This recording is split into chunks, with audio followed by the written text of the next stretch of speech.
Voilà, bonsoir à tous. Je me mets sur mode avion. Voilà. Donc, comme toujours, hein, nous essayons de garder dans le cœur cette motivation de bodhicitta, hein, d'esprit d'éveil pour le bien de tous les êtres. Donc là, nous en sommes à un nouveau stade dans ce texte des 37 pratiques de Bodhisattva. Nous avons jusque-là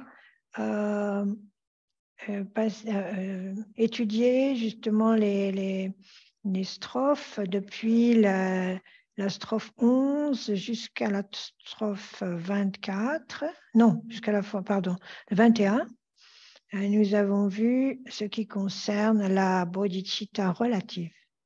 Maintenant, nous arrivons à la strophe 22 qui va nous introduire la bodhicitta ultime.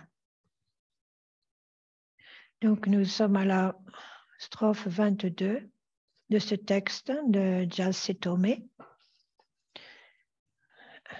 Donc, toutes les apparences sont projections de l'esprit. La nature de l'esprit est depuis toujours libre des extrêmes. Le réalisant, ne pas concevoir de dualité sujet-objet, c'est agir en bodhisattva. Donc, jusqu'à maintenant, donc, nous avons vu, étudié, passé en revue tous les aspects de la bodhicitta relative, c'est-à-dire notre rapport au monde, notre relation au monde, et dans quelle mesure cette relation au monde peut être un outil, peut-être justement un moyen pour sortir de cet attachement au moi, hein, en prenant les autres en considération, en changeant notre manière d'envisager les choses, non plus d'une optique égocentrique, mais plutôt dans la bienveillance des autres et le rapport à l'autre comme plus important que nous-mêmes. Et par cela même, d'arriver à être moins perturbé quand nous avons des obstacles, et donc d'être plus proche petit à petit de la bodhicitta ultime. Et la bodhicitta ultime qui est la réalisation directe de la vacuité de toute chose. Hein. Comme il est dit dans cette strophe, toutes les apparences sont projections de l'esprit.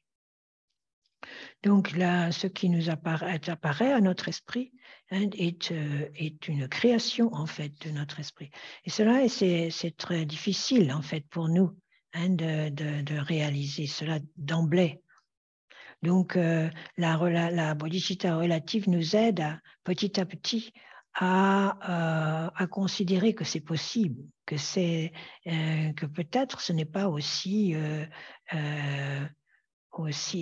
incroyable que ça en a l'air, que c'est peut-être ça véritablement la réalité. Donc la bodhicitta relative nous aide à développer la compassion pour tous les êtres déjà, et en ce faisant, on réduit la fixation sur le moi, et aussi sur la fixation de l'objet car l'un entraîne l'autre. Hein, donc, il y a moi et l'autre. Hein, et donc, petit à petit, le moi s'affaiblit quand l'attachement au moi s'affaiblit. Et du coup, l'attachement à l'objet aussi s'affaiblit. Donc là, pour nous, en tant que débutants, en fait, hein, la bodhicitta relative est la meilleure parce qu'il y a là une conviction, il y a quelque chose, il y a du vécu, il y a quelque chose qui va apporter de la force, qui va nous donner de l'efficacité dans notre pratique. Donc, et par ce biais de la bodhicitta relative, nous pouvons développer aussi, arriver à un dharma plus élevé qui va nous faire passer d'un dharma relatif, un dharma provisionnel, au dharma définitif, à la vision définitive, qui est la bodhicitta ultime. Donc, on peut dire que d'une certaine manière, la bodhicitta ultime, c'est l'apprentissage de la simplicité, dans le sens où nous nous dégageons totalement de cette situation de sujet-objet, qui est en fait la source de toutes les complications, qui est la source de toutes les confusions. Le problème, c'est que tant que nous sommes encore attachés à nous-mêmes, et tant que nous sommes encore attachés au concept de nous-mêmes et des autres, et tant que nous solidifions encore notre présence au monde et que nous solidifions aussi nos perceptions du monde, cet aspect de l'ultime, l'aspect de vacuité, ça reste encore un concept. Et donc, on a le risque aussi là de la fabriquer complètement, disons, la construire intellectuellement. Donc, bien qu'elle soit en fin de compte plus effective que la bodhicitta relative, elle est plus, disons, tant qu'elle n'est pas authentique, elle est encore du registre elle est tentative, comme on dit, elle n'est pas, et là, elle n'a pas vraiment, elle a moins de bienfaits. Donc, on arrive là dans la bodhicitta ultime justement à l'indicible. Hein. Donc, où ce n'est que par la méditation, en fait, que l'on peut véritablement faire l'expérience et avoir la réalisation de la vacuité. Donc, il est dit aussi que si par la bodhicitta relative, c'est-à-dire toutes les strophes précédentes où on travaille avec la colère, avec comment supporter, comment accepter les insultes, les calomnies, enfin on a passé en revue beaucoup de choses qui peuvent nous interpeller et nous perturber. On a vu aussi comment les plaisirs aussi, les choses agréables peuvent être un obstacle.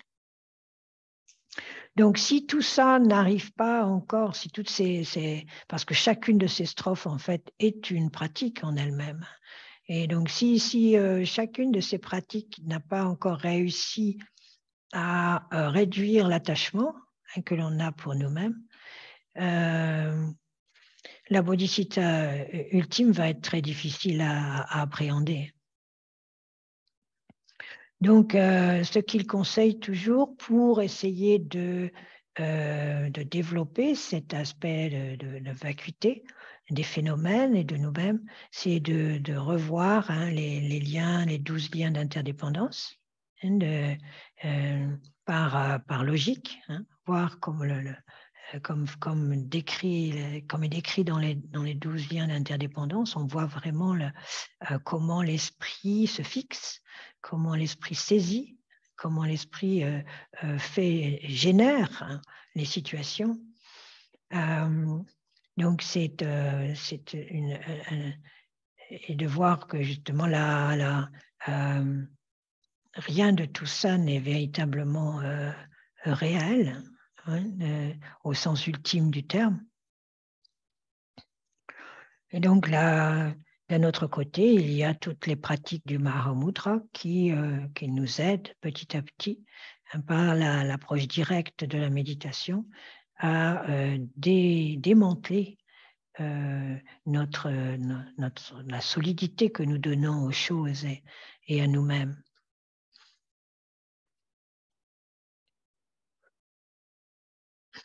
Donc l'esprit en lui-même, en fait, quelle est la nature de l'esprit? C'est ça le but de la méditation. Hein. C'est quelle est la nature de l'esprit? Donc dans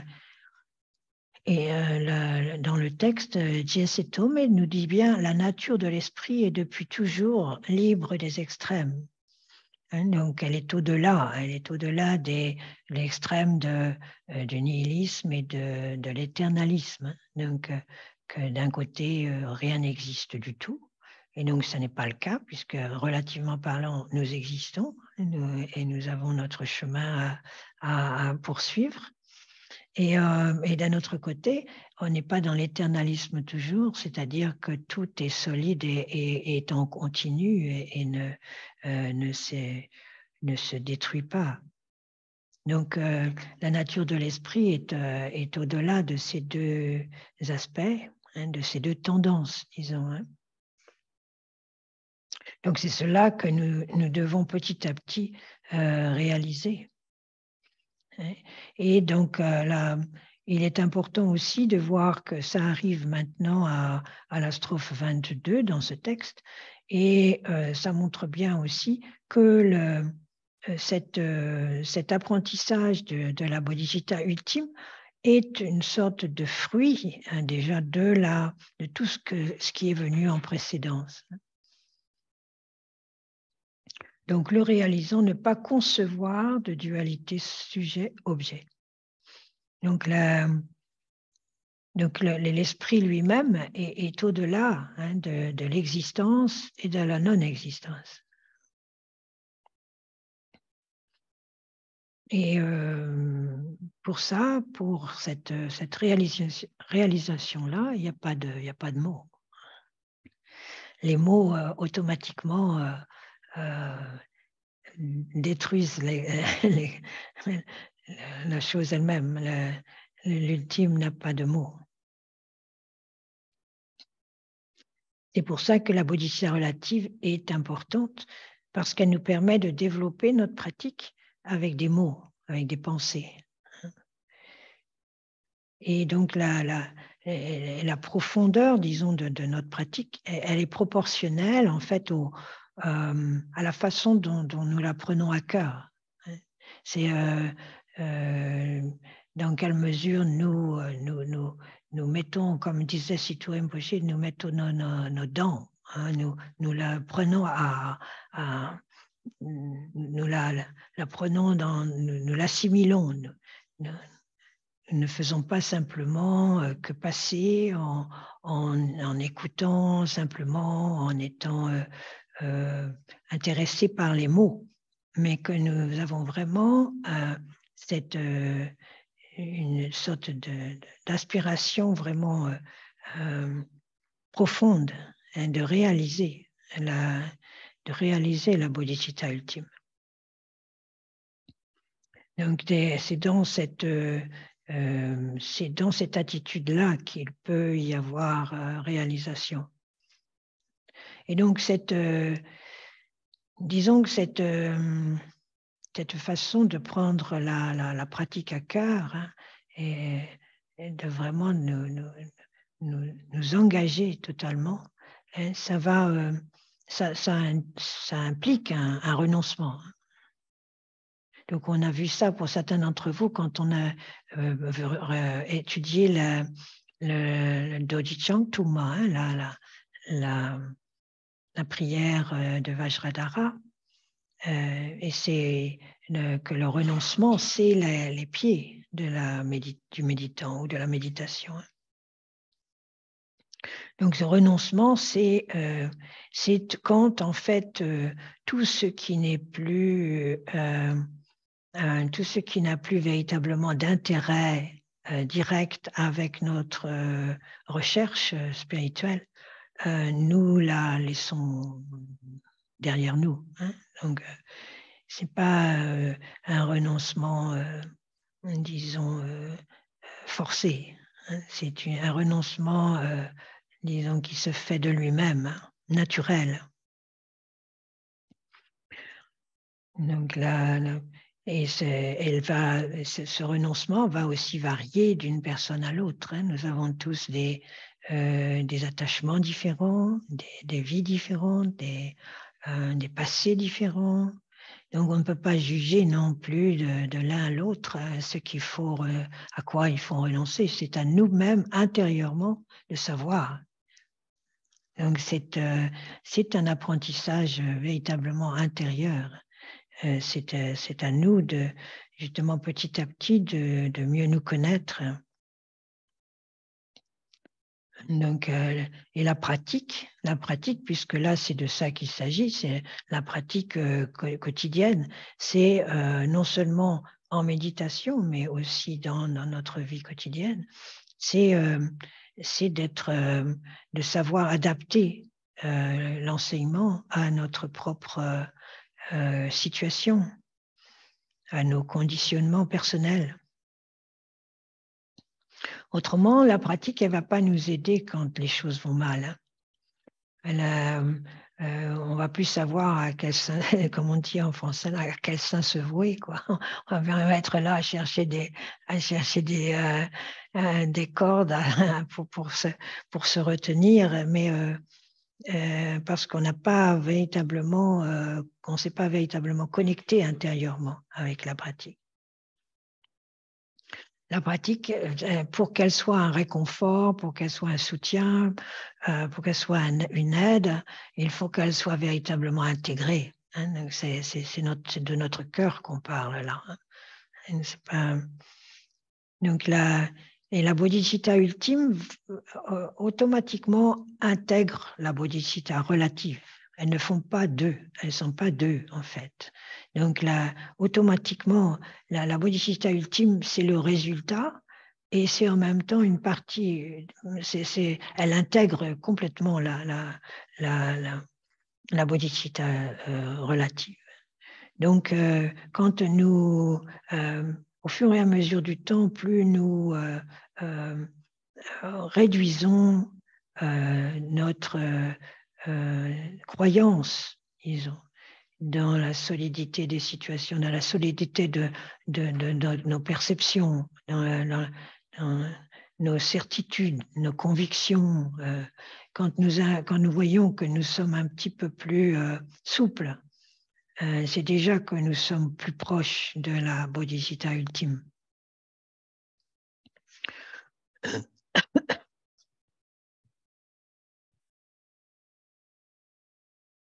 Mais et justement, il faut vraiment faire. C'est ce qu'on m'a souvent conseillé et c'est ce que on nous met en garde contre le fait d'intellectualiser la vacuité.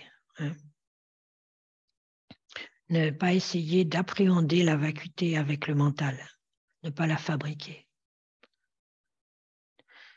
Donc, mais c'est difficile parce que nous intellectualisons tout. Donc, c'est pour ça revenir dans le cœur, revenir à nos expériences, revenir à l'expérience directe devant des situations données, devant des situations difficiles. C'est là beaucoup plus que l'on va être en connexion avec la bodhicitta ultime qu'en essayant de la conceptualiser dans notre pratique. Hein. Donc, faire attention à ça.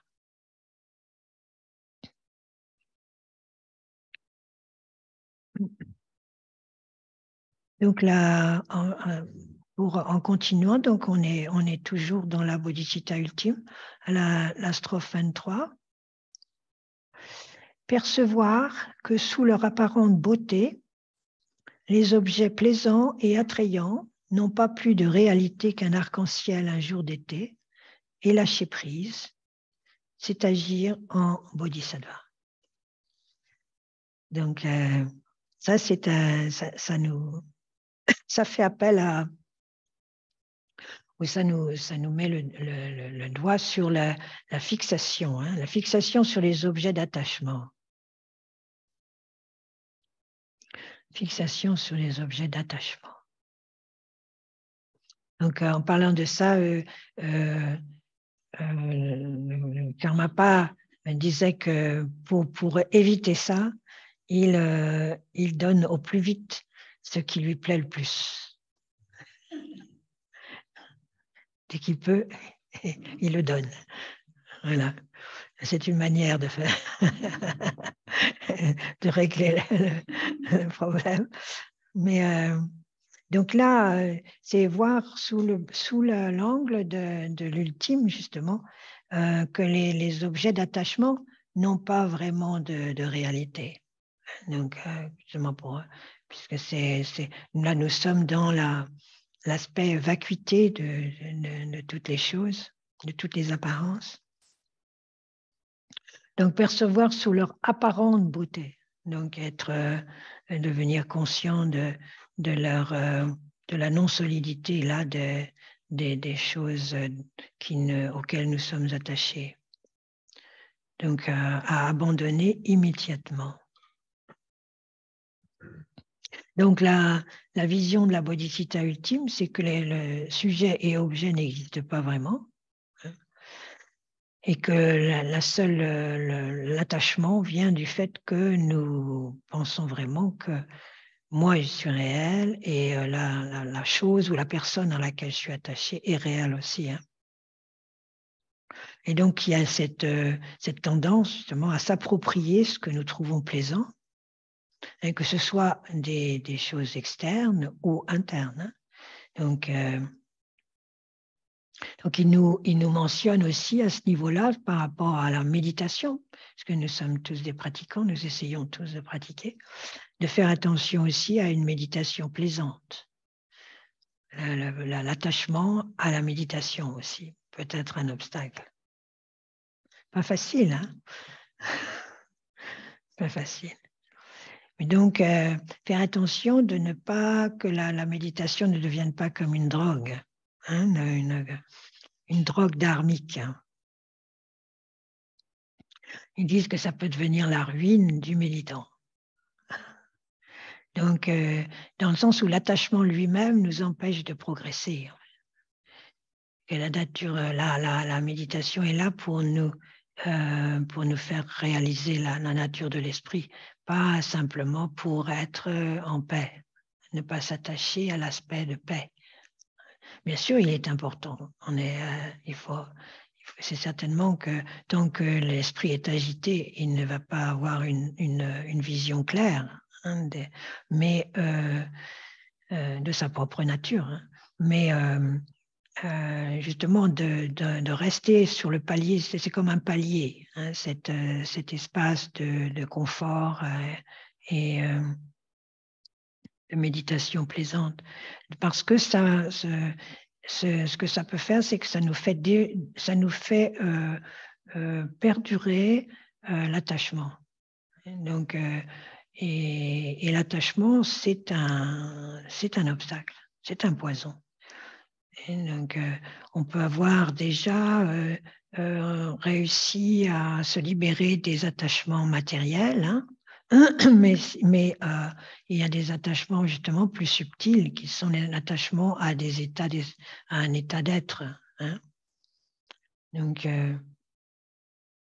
il est important de se souvenir de ça, que l'éveil est au-delà d'un état d'être. Hein. C'est au-delà.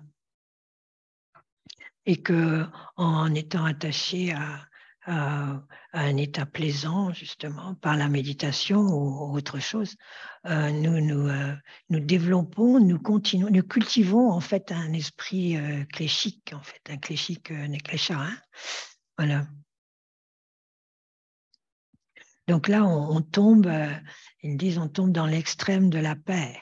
Hein, le nirvana, disons. Hein, comme on voit aussi dans ce petit texte de Dichang Tuma est extraordinaire parce qu'il y a tellement de choses dans une page. Mais il parle justement qu'on arrive il faut dépasser justement la dualité nirvana-samsara. Hein. Non, on voit ça c'est une bonne méditation, c'est une méditation qui est au-delà des extrêmes, de la confusion et de la paix, hein, mentale.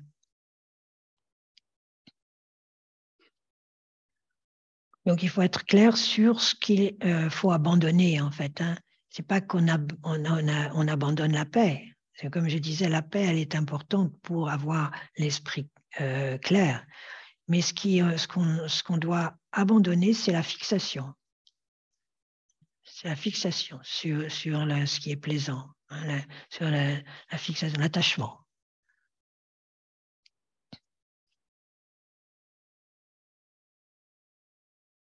Autrement, nous sommes voués à renaître dans le monde dans les trois mondes, comme on dit, hein, le monde du désir, le monde de la forme et le monde du sans forme. Donc justement, le monde du désir, c'est le monde où nous sommes d'une manière générale. Et le monde de la forme et du sans forme, ce sont des mondes justement qui sont liés à des états méditatifs supérieurs, subtils, mais où la personne est encore attachée. Elle est restée d'une certaine manière coincée dans cet état. Donc, il est important que notre aspiration soit autre, hein, d'être conscient de ça. Et donc là, ils disent que les objets plaisants et attrayants sont comme un arc-en-ciel un jour d'été. Donc ça fait partie de l'arc-en-ciel justement des images de l'impermanence, hein, et de l'illusion.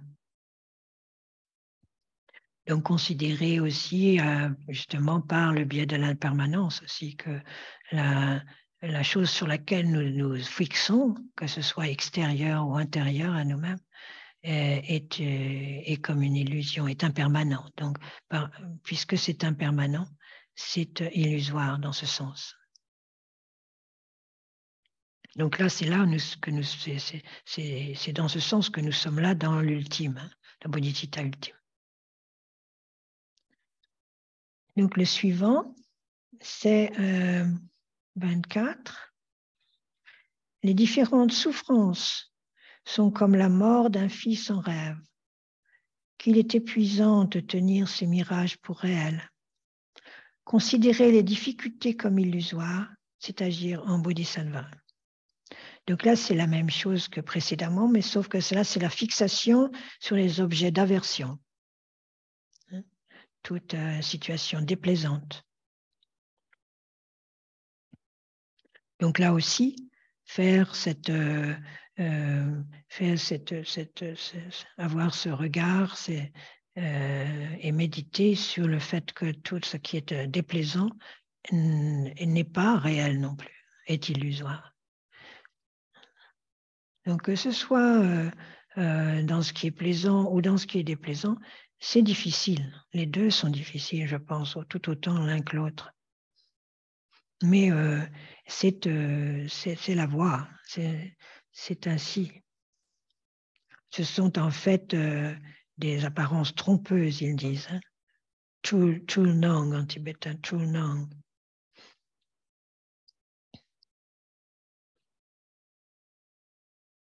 Donc ce qui est notable, c'est que là,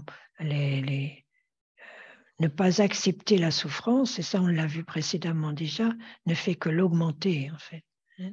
Donc déjà au départ, si on veut réduire un peu sa souffrance, c'est déjà une bonne chose de l'accepter et d'en être conscient totalement et de voir justement son côté impermanent.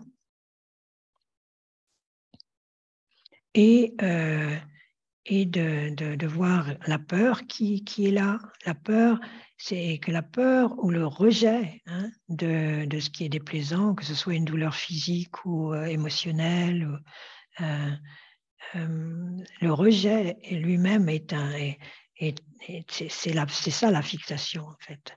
Donc, et c'est la fixation qui engendre véritablement et fait perdurer la souffrance.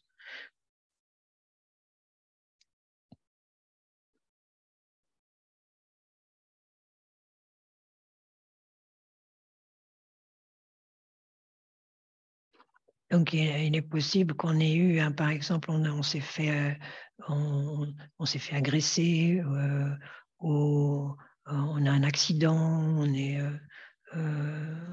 il se passe quelque chose de choquant dans notre vie. Mais en fait, le plus, disons, le plus intense dans cette histoire, c'est encore ce que l'on en fait après. Hein. Je vois pour moi-même, là, il peut y avoir eu quelque chose de très perturbant ou de très grave, mais en fait, une fois que c'est passé, c'est passé. Mais en fait, ce qui crée le plus de souffrance, en fait, c'est ce que j'en fais, c'est après. Revenir sur l'événement, euh, la colère ou la dépression qui vient après, hein, des choses qui se sont passées peut-être il y a 1 an ou 2 ans ou 6 ans, ça peut être même 30 ans.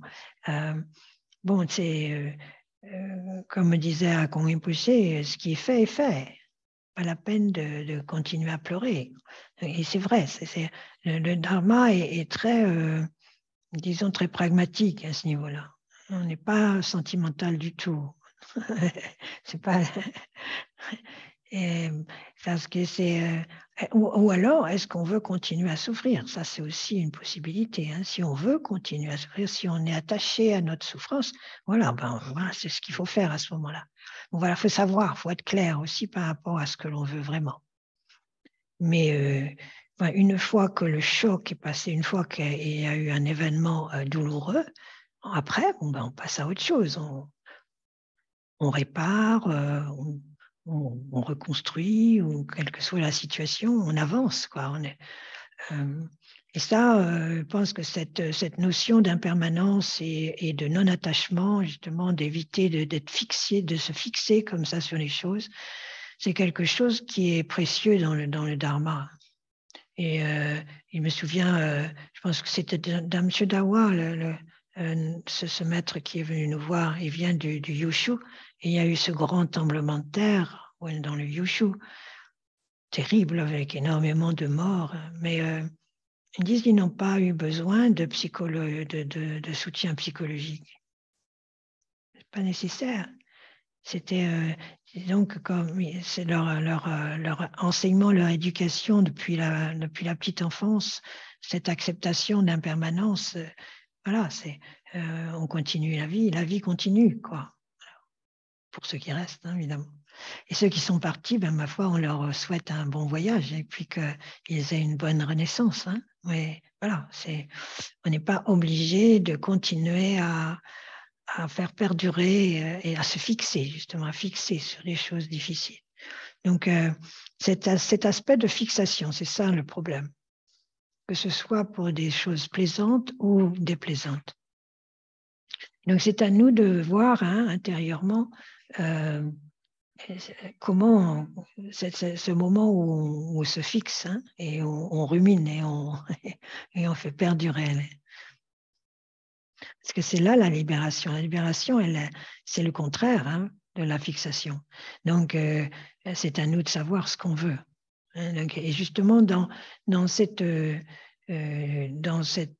fait de réitérer tous les jours la bodhicitta, l'esprit d'éveil, c'est une manière aussi de se souvenir, de se rappeler qu'on essaye justement de lâcher prise, de ne plus rester fixé, emprisonné. Donc là, comme on a vu précédemment, il y a toujours parce que chaque strophe est un enseignement et une pratique en soi. Donc, c'est toujours de revenir à soi-même, dans le sens d'analyse et de questionnement, de remise en question de notre attitude, de ne pas non plus devenir blasé. Donc, de se dire, de hausser des épaules et se dire oui, je sais ça, je sais ça. Et c'est non, on ne sait jamais suffisamment. On peut toujours aller plus loin, on peut toujours approfondir. Et c'est un cheminement personnel. Donc, et à chaque fois que l'on avance un petit peu, à chaque pas, on accroît la bodhicitta, en fait. Hein.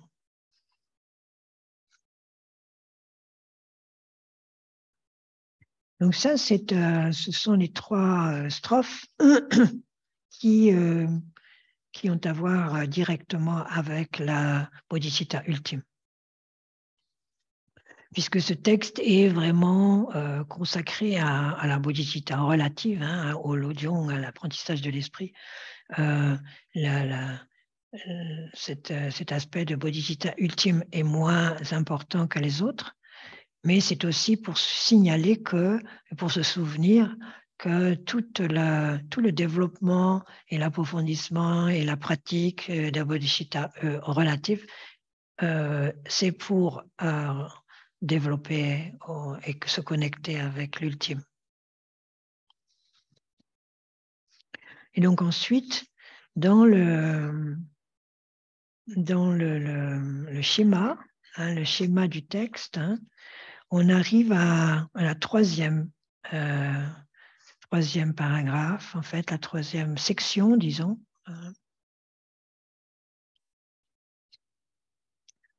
Donc là, il y avait précédemment donc l'application qui était cultiver les 2 bodhicittas, qui allait de la bodhicitta relative à la bodhicitta ultime, depuis la pratique du Tonglen. Hein.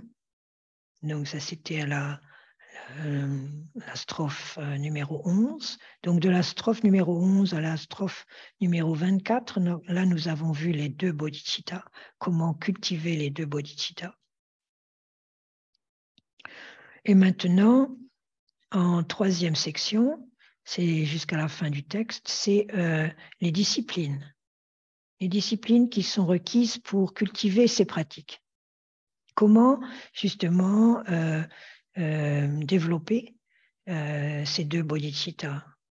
Et donc là, maintenant, on arrive à la strophe 25.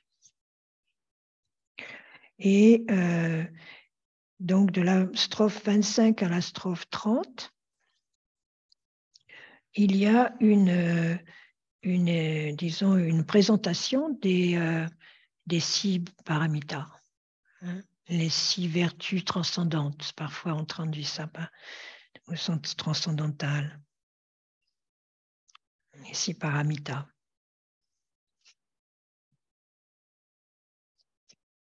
Donc, ces 6 paramitas que l'on a déjà vus ici, hein, on a déjà étudié, mais qui sont vraiment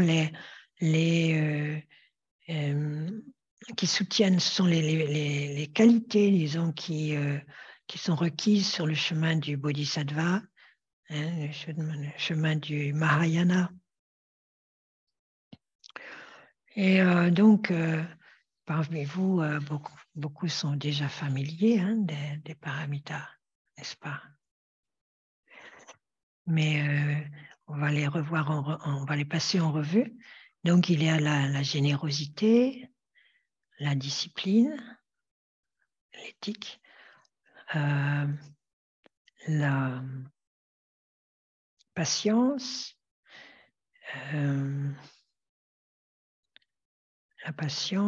la diligence ou la persévérance, la concentration méditative, le samadhi, et la sagesse, ou la connaissance transcendante, si on dit parfois, les traducteurs disent connaissance transcendante. Donc la première, c'est la générosité.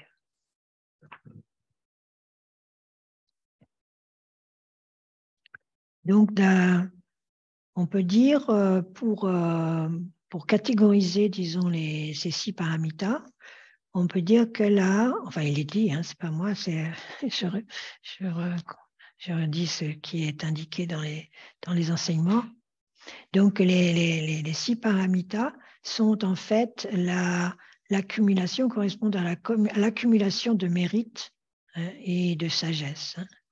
Quelquefois, vous voyez dans les sadhanas, ils disent en bref, hein, en abrégé, ils disent pour développer les 2 accumulations. Hein. Donc, les 2 accumulations, c'est l'accumulation de mérite et l'accumulation de sagesse. Et donc, ce qui a à voir avec la bodhicitta relative, ce sont les paramitas de générosité, d'éthique et de patience. Ce sont les 3 paramitas qui sont reliés avec la bodhicitta relative, donc le rapport à l'autre, le rapport vertueux avec l'autre. Et la bodhicitta ultime, c'est Sherap, hein, la dernière paramita de la sagesse. Et donc, pour accroître, pour développer ces 2 bodhicittas, hein, les bodhicittas relatives et ultimes, il y a les 2 autres paramitas, c'est-à-dire la persévérance et la concentration méditative.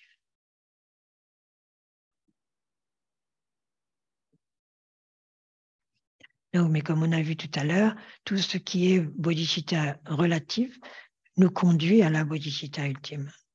Donc, indirectement, que ce soit la générosité, l'éthique, la patience, toutes ces qualités renforcent la bodhicitta ultime. Donc, c'est simplement pour pour clarifier un petit peu le rôle de chacun dans ce contexte. Donc, la générosité, c'est le strophe 25.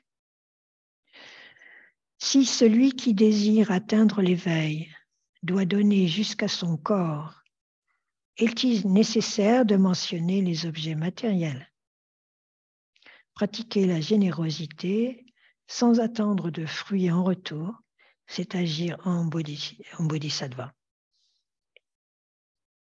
Donc là, il est question de donner son corps. Donc évidemment, c'est quelque chose d'extraordinaire qui n'est pas donné à tout le monde. Et donc, il y a des exemples dans les vies précédentes du Bouddha Shakyamuni, comme quoi il a donné son corps. Hein, et il a donné maintes fois, hein, dans plusieurs dans les contes Jataka. Donc, c'est pour ça aussi que l'on fait les pratiques du Tshö. La pratique du Tshö, c'est comment justement couper cet attachement au corps. Maciek Labdrön, qui a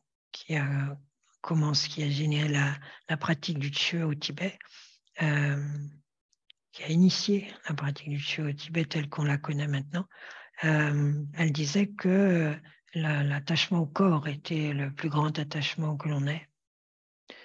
Donc, qu'en pratiquant le Tshö, on s'habituait à ne plus être, à ne pas tant s'identifier au corps comme moi. Nous sommes beaucoup la conscience. Est-ce que c'est simplement le corps, quoi? Voilà, la conscience est beaucoup plus que le corps. Et c'est la même chose pour les objets matériels. Tout ce qui est attachement, en fait, hein, tout ce qui est attachement, c'est une sorte d'identification. On a une appropriation, comme si c'était une extension de nous-mêmes. Ça peut être nos enfants aussi, ça peut être tout ce pourquoi on pense avoir on a une relation d'attachement et d'appropriation, que ce soit des êtres humains, des animaux et des objets matériels, une voiture, une maison, une nation. Voilà, c'est tout ce qui fait que ça renforce notre identité. Tout ce qui renforce notre identité. Dans le cadre de l'attachement, oui. puisque les parents, donc disons notre amour ou notre bienveillance pour les parents, c'est un amour qui est au-delà de l'attachement, justement. C'est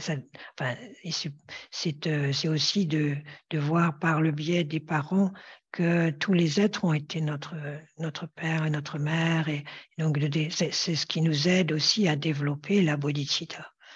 Donc, il faut faire une différence là entre l'attachement et l'amour. Hein. C'est deux choses différentes, justement. Et c'est ça qu'on doit. La générosité peut nous aider, justement, à ne pas être dans une attitude de fixation et d'appropriation. Donc, pardon? Oui. C'est de la même manière. De la même manière. De la même manière, oui. Ouais. On parle là avec nos proches, avoir de la bienveillance, bien sûr. C'est les premières personnes avec lesquelles on peut avoir de la bienveillance et qui nous aident à avoir de la bienveillance pour tous les autres êtres, en fait. Hein, c'est par expansion. Donc c'est le contraire de cette appropriation qui est revenir à moi, hein, c'est à moi. Voilà, donc une générosité justement authentique, c'est le lâcher prise, c'est le fait elle n'espère rien en retour. Hein. Lama, Oui. L'amour n'est pas une forme d'attachement? Non.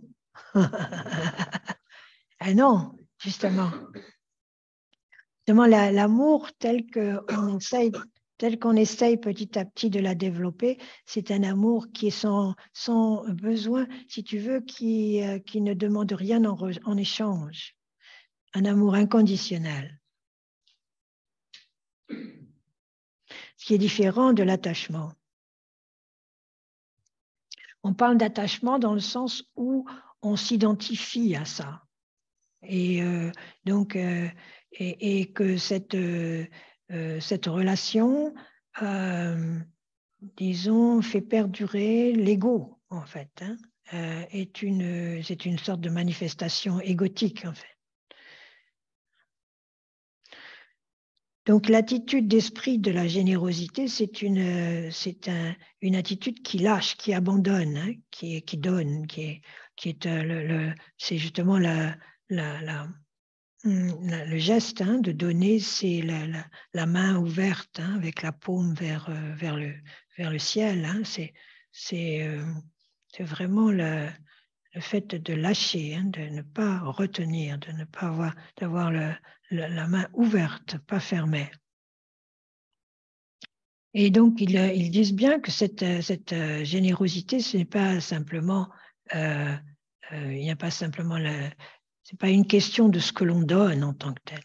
C'est pas que ce soit quelque chose, que ce soit des millions ou que ce soit 5 euros. C'est pas disons, la profondeur du geste n'est pas dans l'importance du matériel du don, mais plus dans l'attitude. Parce que si on donne 10 000 euros avec une attitude de possession, en fait, quelque part, hein, donc, d'avoir besoin de retour, même ne serait-ce que d'éloges ou de louanges, ou même d'avoir ce sentiment qu'on va regagner du mérite, là, c'est déjà spolier la générosité. Donc, c'est assez intéressant aussi de voir, on nous dit d'accumuler du mérite, mais en même temps, si on fait les choses avec cette intention d'accumuler du mérite, ce n'est plus du mérite. Donc, il faut faire attention. On est vraiment sur la corde raide, là, hein, cette sorte de vigilance avec nous-mêmes. Où est notre intention? Toujours revenir à qu'est-ce que je recherche là? Quand j'aide quelqu'un ou quand je donne quelque chose, quelle est vraiment mon intention? Est-ce qu'elle est pure ou pas? En général, elle ne l'est pas, mais ce n'est pas grave. C'est simplement le fait de reconnaître ça, c'est déjà quelque chose.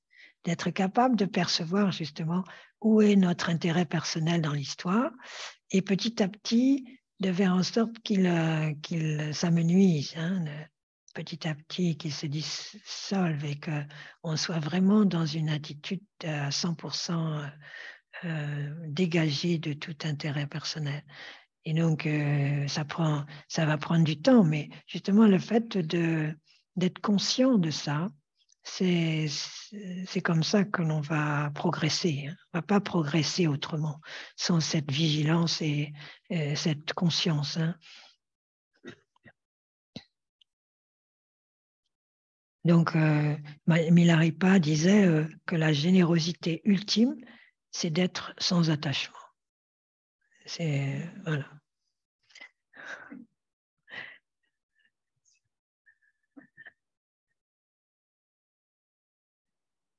Il y avait une histoire comme ça de Milarepa qui vient faire une offrande aux Nagas. Et donc, les Nagas sont une sorte d'êtres aquatiques qui sont très puissants et qui sont les détenteurs de secrets et d'instructions secrètes et de terma. Donc, ils ont un aspect souvent royal, assez très. Ils sont associés à de la richesse déjà. Et donc, au Tibet, c'est une très bonne chose que de faire des offrandes aux Nagas pour leur rendre hommage et faire en sorte qu'ils continuent de rayonner une activité bienveillante et enrichissante pour l'environnement. Et donc, il y avait le roi justement de Dégué, je crois, ou d'un des grands cantons des grandes provinces tibétaines, qui est allé en grand faste pour faire des offrandes aux Nagas. Et donc, il est allé avec tout son entourage, avec disons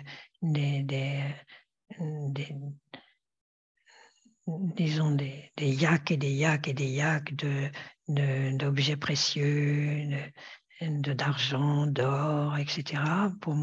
Et il arrive à la rivière, il commence à faire les rituels, et il n'y a rien qui se présente, il n'y a rien qui se passe. Et il est très déçu. Et il commence à être vraiment en colère que les Nagas le snobent, en fait. Et il se demande ce qui se passe, parce que d'habitude, les choses se passent autrement. Et il apprend que Milarepa a aussi fait des offrandes et que les Nagas sont allés là où est Milarepa, alors que Milarepa n'a rien à offrir, en fait,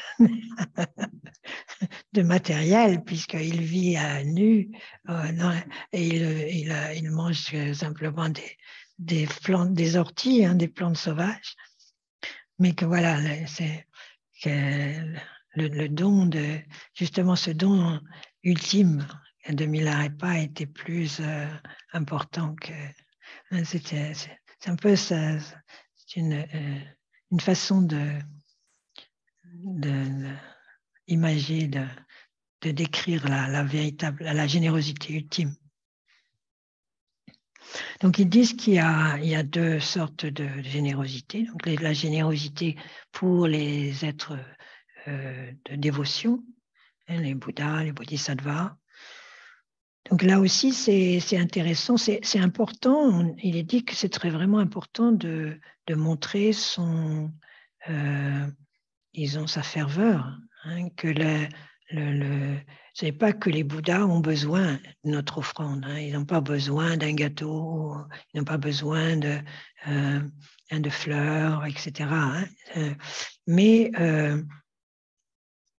c'est le fait de donner. Hein.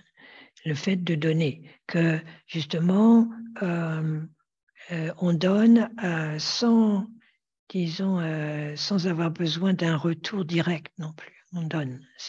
Donc ça aide aussi, c'est donner, par exemple, devant notre hôtel, c'est une manière aussi de se dégager, d'avoir besoin d'un retour direct, hein, d'avoir besoin d'un remerciement direct.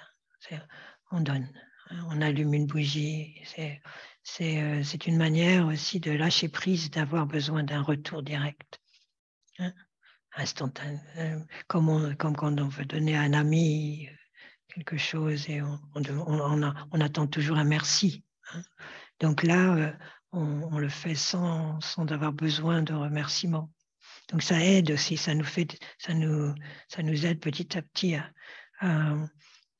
ne pas être aussi fixé, hein, avec notre offrande. Et alors le deuxième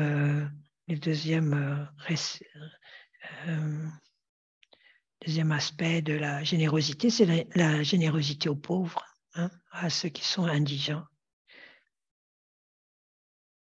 Et là aussi, Akon Rinpoche nous avait dit plusieurs fois, surtout quand on est en Inde et qu'on est devant des rangées de mendiants, et de toujours donner comme on donnerait au Bouddha, au Bodhisattva, aux divinités, hein, de la même manière.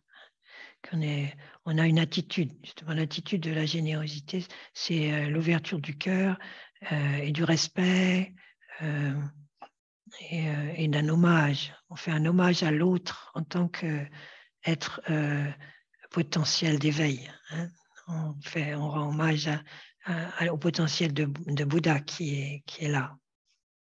Donc on n'est pas dans une attitude de mendicité, non, pas de mendicité, mais un peu méprisante ou condescendance, hein. On n'est pas dans la condescendance.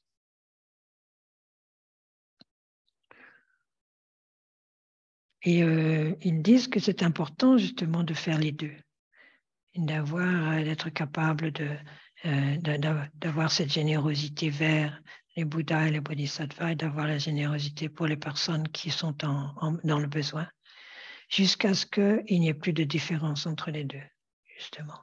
Ça permet aussi de développer l'équanimité, ne plus faire de différence. Parce que, en fait, la racine de notre souffrance, c'est de juger, hein. L'esprit qui juge tout le temps et qui n'est jamais satisfait, en fait. Donc, l'esprit du don, ça aide à corriger ça. Le don, c'est une antidote à l'insatisfaction aussi. Parce que dans le don lui-même, il y a une satisfaction. En fait. C'est le contraire de cet esprit de manque qui nous rend de plus en plus petits et disons, qui nous fait souffrir, hein. Donc la générosité nous aide, hein, à développer le contentement, hein, et le lâcher-prise. Et on sait bien que le lâcher-prise, n'est-ce pas, c'est ce qui est le plus important pour l'éveil. Donc, lâcher-prise et aucune attente de retour, hein, sans attente de retour. Pardon? Et le non-jugement.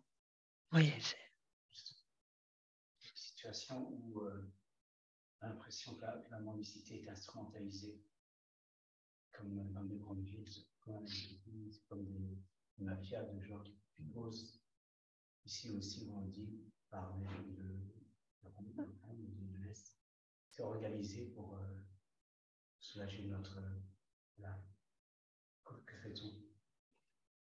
Comment passe-t-on une instrumentalisation? Je pense que pour ce qui est de la mendicité dans les rues des grandes villes maintenant, oui, je pense que c'est très difficile parce qu'en même temps, quand je vois certaines femmes là qui sont là, bien sûr, on sait qu'elles sont là, elles ne sont pas seules, qu'il y a quelqu'un qui leur a dit d'aller là, qui les a forcées à être là. Mais d'un autre côté, je pense à la femme aussi, elle-même. Si elle revient sans rien, elle risque de se faire battre, elle va se faire maltraiter. Et bon, donc il y a les deux aspects aussi. Et moi, je pense souvent à ça. Je pense à la femme qui est là et qui va revenir sans rien ou très peu. Ça dépend des situations. Mais je me dis que de toute manière, si elle est là, c'est parce qu'il y a quand même un besoin. De toute manière, il faut bien qu'elle vive. Mais si tu veux, le cercle vicieux, il est à d'autres niveaux que ça. Hein. Il est dans la société dans son ensemble, le cercle vicieux. Donc, d'une manière générale, je pense que c'est par exemple aussi quand les gens ne veulent pas donner parce qu'ils se disent que de toute façon, il va simplement utiliser ça pour boire. Quoi. Mais d'abord, on n'est pas sûr. Et puis, il y a aussi une question de garder une connexion. Tu vois, je pense que la connexion avec l'autre, c'est super important. Et que là, c'est pas 50 centimes qui nous fait du mal, et d'un autre côté, c'est une connexion, c'est un lien. Il y a un lien qui est là pour la personne aussi, qu'elle n'est pas un caillou sur la route, tu vois ce que je veux dire? C'est dans ce sens-là, plutôt que de partir d'élaborer sur le système politique, etc., parce que là, c'est sans fin. Tu comprends? Moi, je vois ça plutôt d'une manière directe d'avoir devant moi un être humain et de me dire quelles conséquences, là, tu vois, si je peux. Si je peux me permettre, si on prend le temps de regarder la personne, Mm. on se rend compte qu'il y a des gens, il n'y a pas de doute, c'est des gens âgés, d'ici, il n'y a pas de doute qui ne sont pas instrumentalisés, ça se voit tout de suite. Un ado, c'est instrumentalisé, peut-être juste regarder ou se comprendre. Oui, c'est un peu, c'est très, je crois que c'est très personnel aussi. Hein. Donc, c'est à nous tu vois, ça dépend aussi des personnes, c'est vrai. Il y a des personnes avec qui il y a un appel quoi, du cœur. Mais je pense qu'il faut faire attention non plus de ne pas tomber dans des réflexions où on évite aussi. Je pense que dans le doute, moi je pense que dans le doute, ne t'abstiens pas. Donne. Et de toute façon, c'est que justement, on donne et en espérant le meilleur pour l'autre, en fait, hein, de toute manière. Donc, c'est hors de nos mains. Hein. Mais là, quand on parle de générosité, c'est plutôt de l'attention à notre attitude intérieure. C'est ça, c'est l'attitude. Où en sommes-nous intérieurement par rapport au fait de donner et de voir là où on coince. C'est tout, en fait. Et pourquoi on coince? Et qu'est-ce qu'on a en peur de lâcher? Voilà, c'est plutôt ça. Hein. Là, le chemin du bodhisattva n'est pas en fait concerné par l'impact sur l'autre en tant que tel, mais l'impact en quoi est-ce que ça va nous faire lâcher l'attachement au moi, en quoi ça va nous permettre d'avancer sur le chemin et par là même d'être moins nuisible aux autres hein, et à nous-mêmes. Donc, oui, allô, Jocelyne. Je voulais dire aussi là-dessus qu'il fallait donner sans jugement, sans penser, donc oui. vraiment avec le cœur et sans se dire ça. ouais, pourquoi lui donner parce qu'il va boire ou des trucs comme ça. Il faut vraiment donner sans. C'est ça. Oui. C'est ça. C'est ça l'idée. Et parce que même là, toute cette discussion, si tu veux, intellectuelle, en fait, c'est autre. Hein.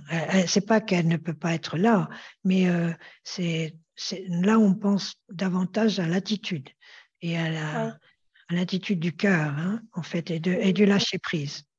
Oui, c'est ça. Parce qu'ici aussi, tous les mardis, quand je passe le matin à la gare donc pour aller travailler, je passe toujours devant et en fait, il y a un monsieur qui est toujours couché là. Et en fait, à chaque fois que je passe, soit je lui donne mes tartines, soit une pomme, soit ce que j'ai dans mon sac en fait. Mais à chaque fois que je passe, je lui donne. Et quand je me rends compte que j'ai rien dans mon sac, ça me fait de la peine, ça me fait mal pour lui. Je me dis, mais enfin, pourquoi j'ai oublié le pot? Ça me fait mal, quoi. C'est drôle. Ouais, je sais pas.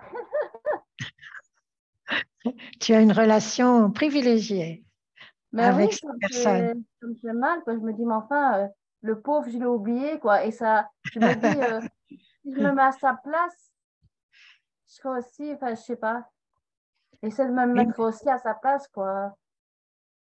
bah De voir oui. ce qu'il ressent, quoi. À mon avis, il doit se dire, ouais, ils m'ont tous abandonné, je suis seule, je sais pas.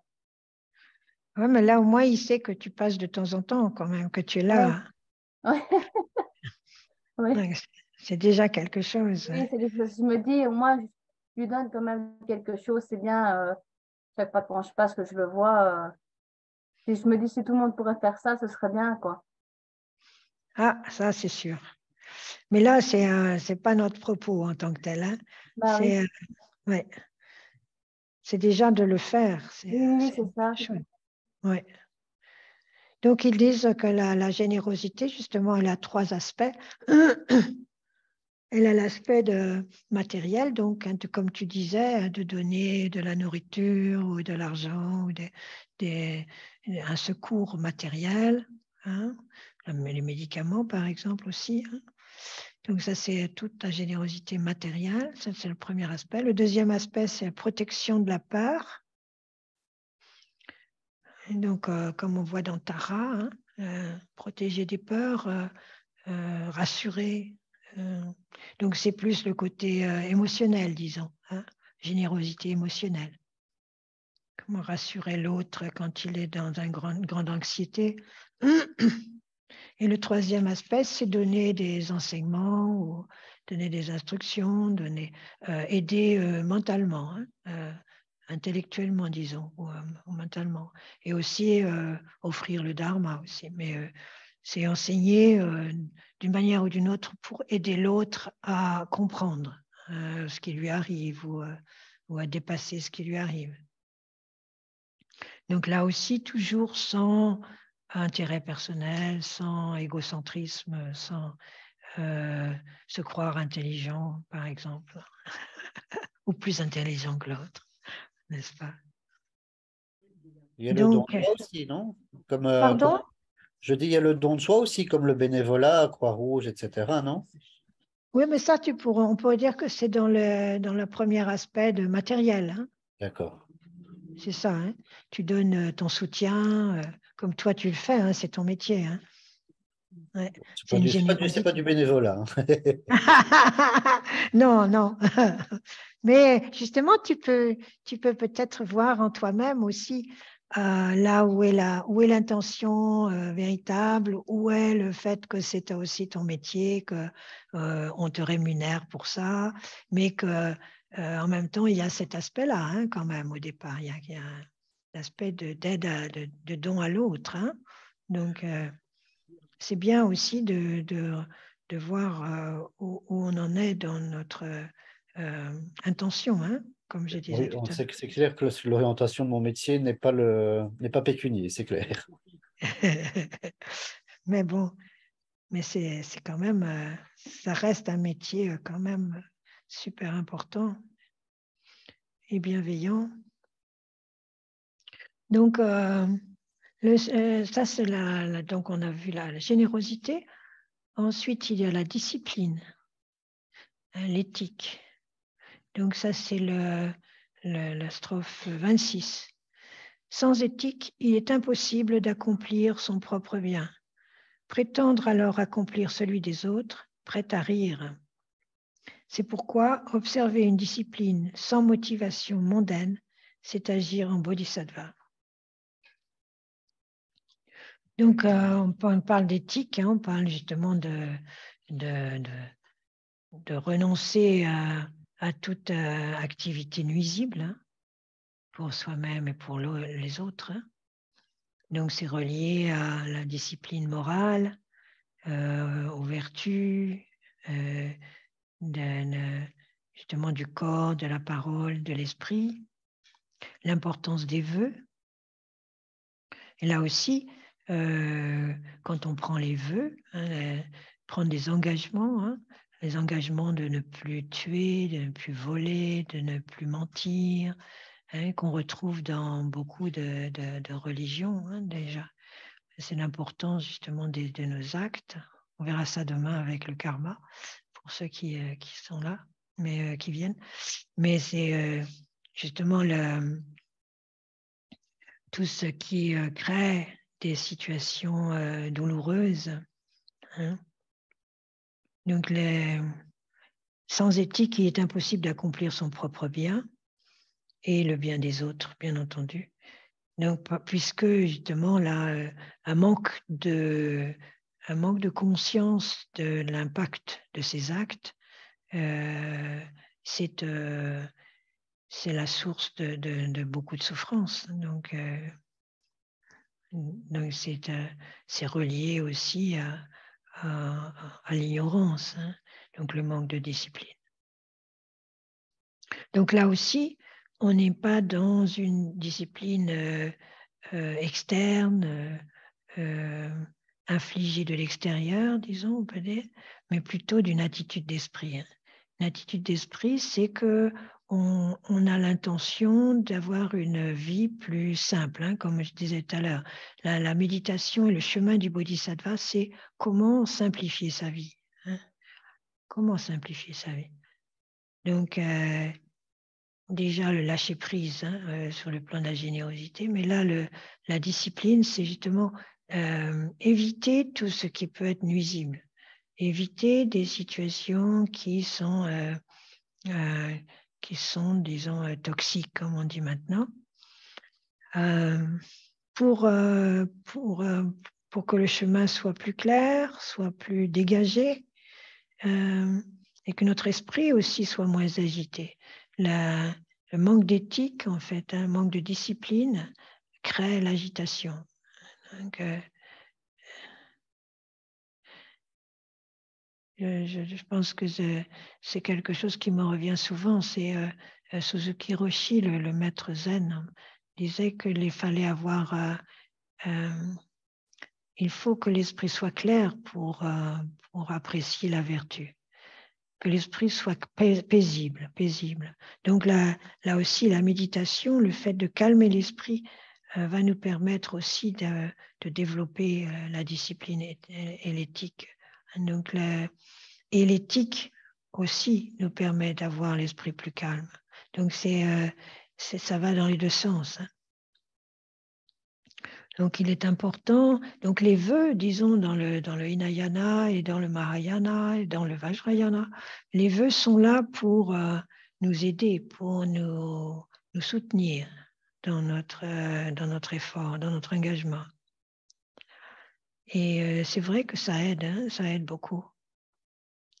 Et les vœux, c'est pas seulement pour les moines et les moniales, hein, c'est pour tout le monde. Hein. L'éveil, c'est pour tout le monde. Hein. C'est pas que pour les moines. Hein.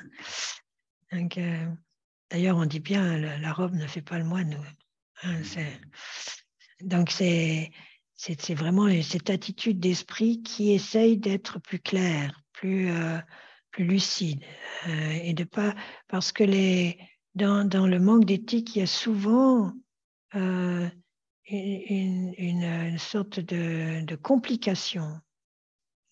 Hein, quand on voit la complexité des réseaux mafieux ou quand le mensonge, par exemple, quand on commence à mentir d'une manière effrénée, quelle complication, parce qu'il faut se souvenir de ce qu'on a dit à telle et telle personne, il ne faut pas se tromper. Ça devient compliqué. Ouais, si on regarde bien en détail tous ces actes nuisibles, ça crée énormément de complications. Hein. Donc, si on veut avoir l'esprit tranquille, justement, hein, comme on dit, pour bien dormir, il faut avoir la conscience tranquille. Hein, donc, il faut être apaisé. Et donc, voilà, c'est vraiment important sur le chemin spirituel. Donc, Donc, le premier aspect donc, de la discipline et de l'éthique, c'est de savoir ce qu'il faut abandonner. Donc, abandonner tout ce qui est nuisible, tout ce qui est toxique pour nous-mêmes et les autres. Donc, tout ce qu'il faut abandonner. Donc, ça se relie évidemment avec les clichés, les émotions négatives. Donc, c'est tout le cheminement de maîtrise de soi, de retenue, quand on a des envies un peu, disons, meurtrières ou autres. Donc, c'est savoir ce qu'il faut abandonner. Et le deuxième aspect de la discipline, c'est ce qu'il faut adopter. C'est donc cette intention de rassembler tout ce qui est vertueux en nous, de développer tout ce qui est positif. Donc, c'est le contraire des actes négatifs. Ça, on verra ça plus en détail avec le karma. Donc, c'est au lieu justement de prendre ce qui ne nous est pas donné, c'est d'être généreux. Au lieu de tuer, c'est d'encourager la vie. Au lieu de mentir, c'est d'avoir des paroles justes et franches et honnêtes. Voilà, donc c'est cet aspect-là, le deuxième aspect, l'aspect positif, ce qu'il faut adopter. Et le troisième aspect de la discipline, c'est faire le bien pour des êtres, faire le bien des êtres. Donc c'est important aussi là, de voir dans la succession que faire le bien des êtres ne peut vraiment être accompli que lorsqu'il y a eu abandon de ce qui est négatif et l'adoption de ce qui est positif.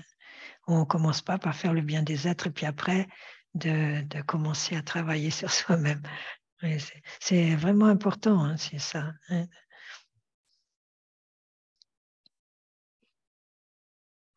Voilà, donc il est 21h26 là.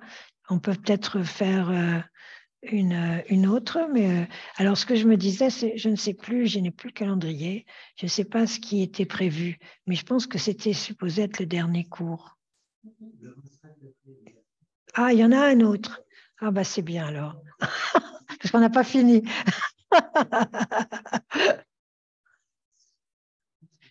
Il en reste deux. Ah ouais. Ok.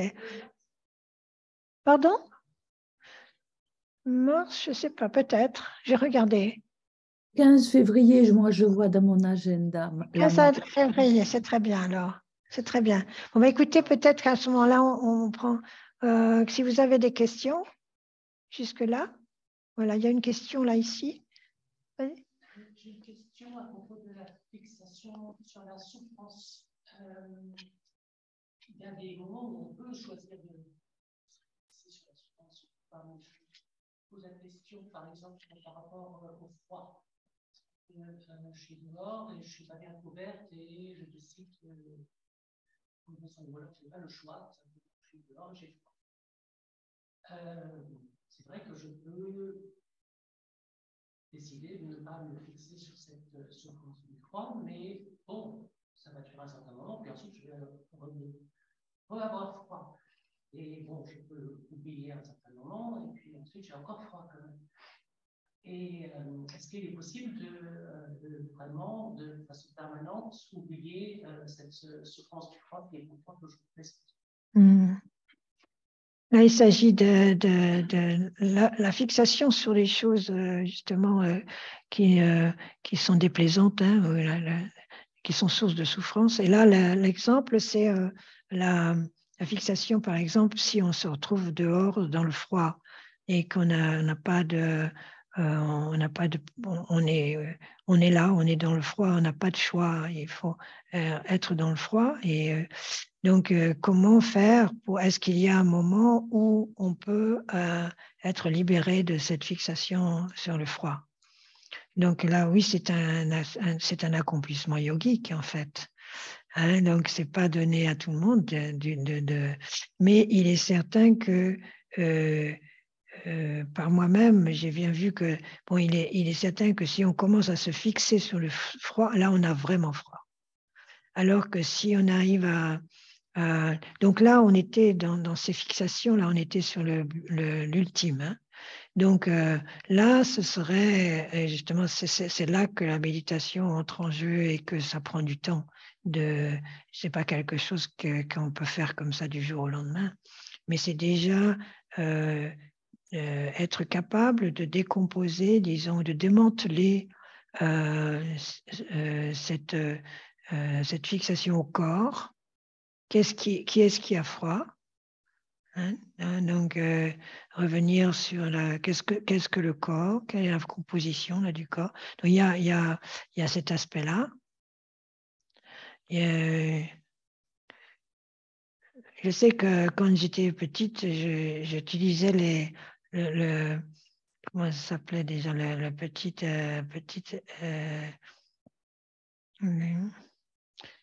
enfin, c'est pas grave, des écrits d'Épictète, hein, c'était un stoïcien. Et quand j'allais à l'école et que j'avais froid, je disais, je n'ai pas froid, je n'ai pas froid, je n'ai pas froid. Mais non, je n'ai pas froid. Mais ça marchait.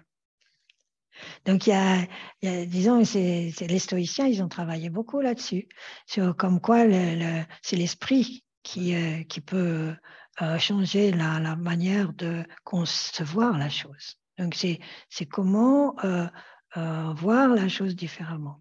Hein, donc, ça, c'est l'aspect mental. Il y a aussi l'aspect physique, c'est-à-dire des respirations profondes qui permettent de créer, de générer de la chaleur intérieure. Donc ça, c'est avéré, hein, ça marche. Hein.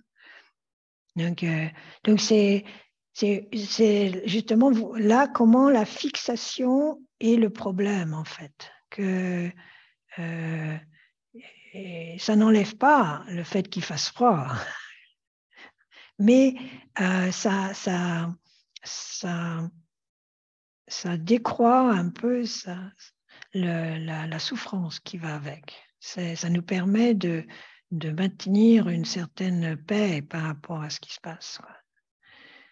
Mais ça requiert là aussi, et là on va voir ça par rapport à toutes les paramitas, c'est que ça requiert aussi de concentration méditative. Ça requiert un certain type de concentration, quoi. Et on se rend bien compte à ce moment-là que quand la concentration s'en va, paf, il y a la fixation qui revient. Donc on repart dans voilà, c'est s'habituer, que l'esprit s'habitue à rester avec la pratique.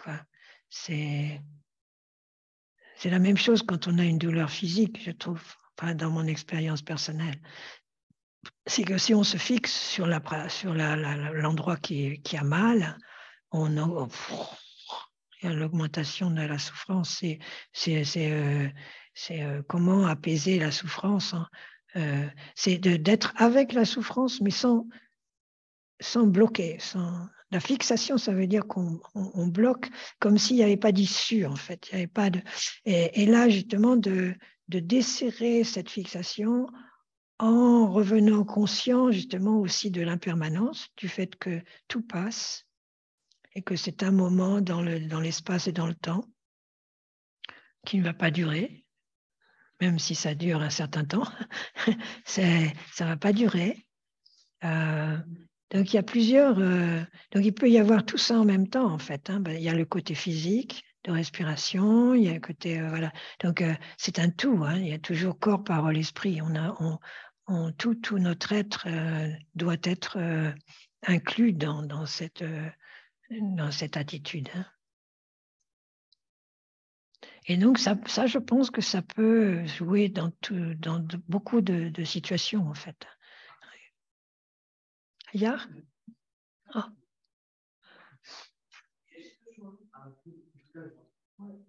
C'est vrai? Oh, mais on est bien alors.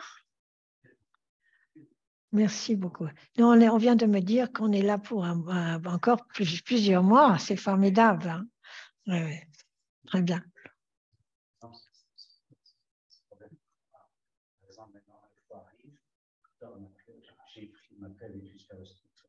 Ouais. On a le choc, il fait froid, je ne fais pas le tour habituel. Mais après, c'est plus facile qu'on pense. Je me dis, et il n'arrête pas, il a fait comment? Lui, il est resté des années dans le froid. Moi, c'est juste 2 minutes, 5 minutes. Et hop, le froid sauvage, il y a 2 minutes. C'est une petite pensée. Ouais. Ouais. Oui, donc le pouvoir de l'esprit est extraordinaire. Hein, donc voilà, c'est comment développer la confiance aussi dans notre esprit et dans notre capacité. C'est beaucoup, il y a beaucoup à voir avec ça, hein, développer la confiance. Donc l'importance, évidemment, cette confiance dans notre, pas dans l'esprit égotique, dans le moi, mais dans justement dans notre intention d'éveil, dans notre intention de ne pas être aussi influençable et aussi attaché. Parce que là, dans cette peur du froid, par exemple, ou la peur de la souffrance, c'est aussi la peur de la mort, la vulnérabilité du corps. Donc, c'est tout lié aussi, hein, donc, à l'attachement à moi. Donc, tout ce que l'on peut faire pour décroître cet attachement, cette fixation, ça va avoir un impact sur tout, en fait. Par une situation donnée permet aussi de décroître la fixation dans plein de domaines, en fin de compte. On commence avec un, mais ça nous amène à tout le reste aussi. Donc, c'est vraiment ça. Et dans la méditation, d'avoir cette... je vois bien en retraite, par exemple, on était dans des chambres où en plein hiver, on avait le chauffage que 1 heure le matin, 1 heure le soir. Et on n'était pas... On n'en souffrait pas. Tant qu'on était moi, tant que j'étais sur mon coussin en méditation, ça me faisait rien du tout. Hein. J'étais pas. C'est quand je sortais, quand je bougeais, là, quand il n'y avait plus de concentration, là, dans le temple, on voyait notre respiration. C'est bien simple. Hein. On était là, chantait, là, on faisait des nuages. Mais ça montrait bien, moi ça m'a montré aussi. Quand j'étais concentrée, froid, pas froid, c'était pas un problème. Hein. C'est marrant, c'est vraiment c'est incroyable. Donc c'est aussi là l'importance de l'esprit apaisé. Hein. Il est capable de beaucoup plus de choses. Hein. Il a des capacités extraordinaires, en fait.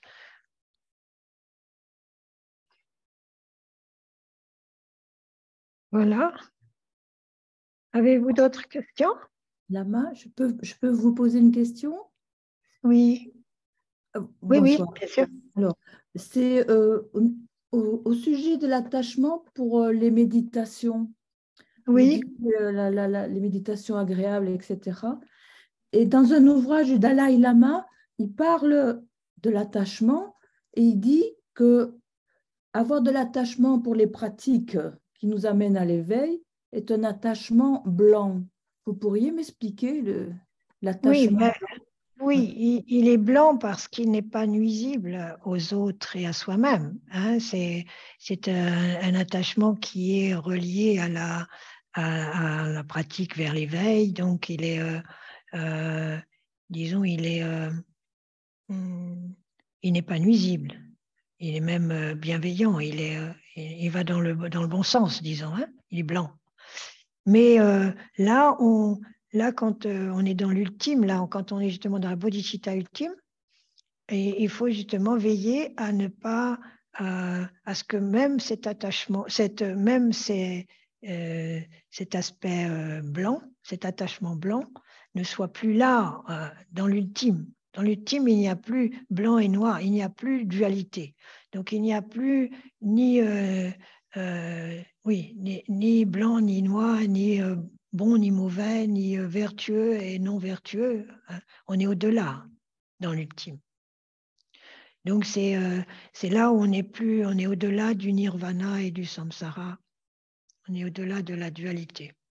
Bien, merci. Il n'empêche que, oui, bien sûr, toutes nos pratiques, les rituels, tout ça, ce sont des... c'est évidemment...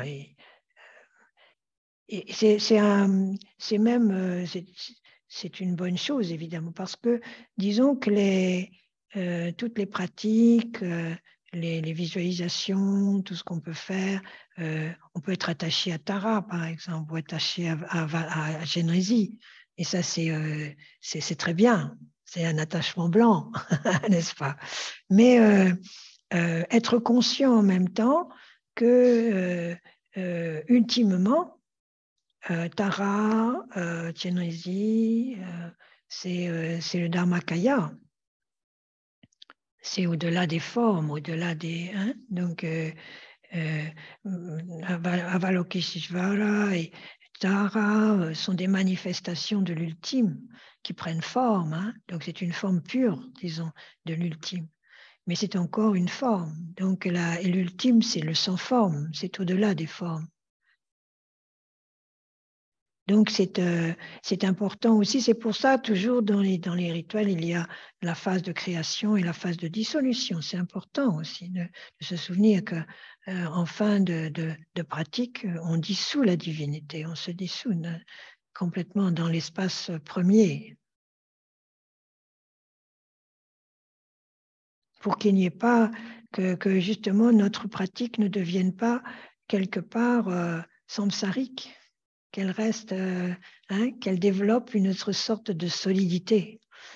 Et donc, là, on arrive au matérialisme spirituel dont parle Trungpa, qui est une grande, qui peut être source de grands soucis, en fait. Grand problème, un grand obstacle, en fait. Par rapport à ça, comment ne pas nommer Sundrakuji, comment ne pas l'intellectualiser? Est-ce que c'est en vivant l'instant? Oui, la seule manière de ne pas s'attacher à la vacuité ou de l'intellectualiser, c'est d'être dans l'instant. Exactement. Tu as la réponse dans ta question.